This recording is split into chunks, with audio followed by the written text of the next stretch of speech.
Hey guys, this is Austin, and today I'm here with a review of the Nikon D3200. With 24 megapixels and 1080p video with full manual control all in a small package, this has a lot going for it, but is it worth it over the D3100 or D5100? Taking a look around the D3200, you can see that it looks very similar to its predecessor. I've already done a full comparison between the two cameras if you want to check that out, but the gist of it is you can expect solid ergonomics and build quality as you would expect with a Nikon DSLR. It's still made entirely out of plastic, and it's not weather sealed like the D7000, but considering the much cheaper price tag, it's not a surprise and should still hold up fine with normal usage. Around back is the new 3-inch 921,000 dot LCD, which matches the resolution on the 3.2-inch screens on the D4 and the D800.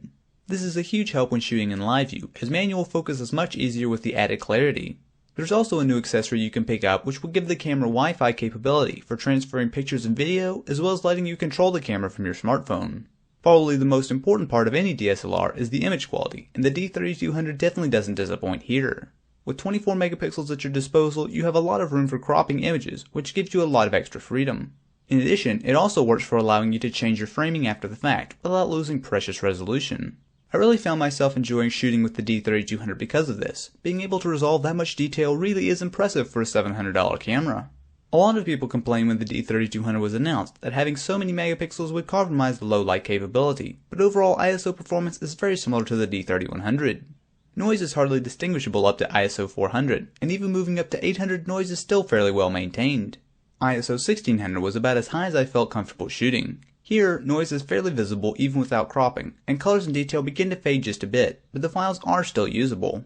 3200 doesn't lose too much more detail, but noise is more prevalent, and 6400 is really only good for resizing the photos down for web use. You can expand the ISO to 12800, but, well, don't do that if you don't have to.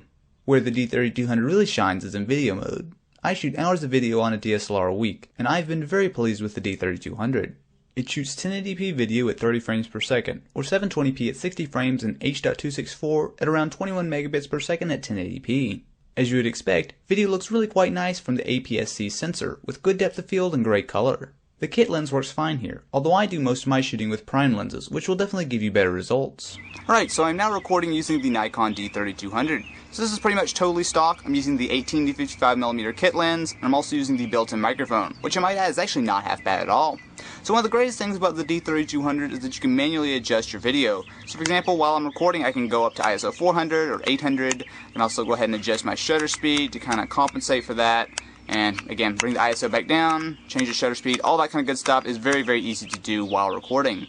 On top of that, it also does have autofocus during video mode, so if I half press the shutter, see it should autofocus on the grass, and then you can use the D-pad on the back of the camera to adjust exactly where you want to focus. Again, we'll go ahead and half press one more time.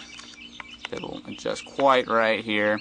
It's not quite the best, especially with the kit lens, but there we go. So pretty decent job there. Now the autofocus isn't great. It's definitely nice to have, but as you can hear, it's a little bit loud, and since you have to half press the shutter each time, it's not going to be continuous. The D3200 also has a microphone jack, which is helpful when you're out on a shoot. Although I personally prefer to use external audio, it is a nice option to have. A very nice feature is that you can manually adjust your audio levels, as well as display your levels on screen as you record. With full manual control over the 1080p video, audio in with level adjustment, and the low light performance and depth of field, this is one of the strongest Nikon cameras for video to date. Overall, the Nikon D3200 is an excellent DSLR and a considerable improvement over the already great D3100. The megapixel count is second only to the D800 in the Nikon range, a camera that costs 4 times as much. ISO performance is reasonable, build quality is top notch, and the video mode is a massive improvement. For $700, I can safely recommend this to anyone who's looking for an entry-level DSLR that stands right up there with the Canon T3i. Interested in more coverage of the D3200? Feel free to check out my unboxing as well as the comparison with the D3100. If you enjoyed, definitely be sure to leave this video a thumbs up, and if you're interested in more videos like this, be sure to subscribe.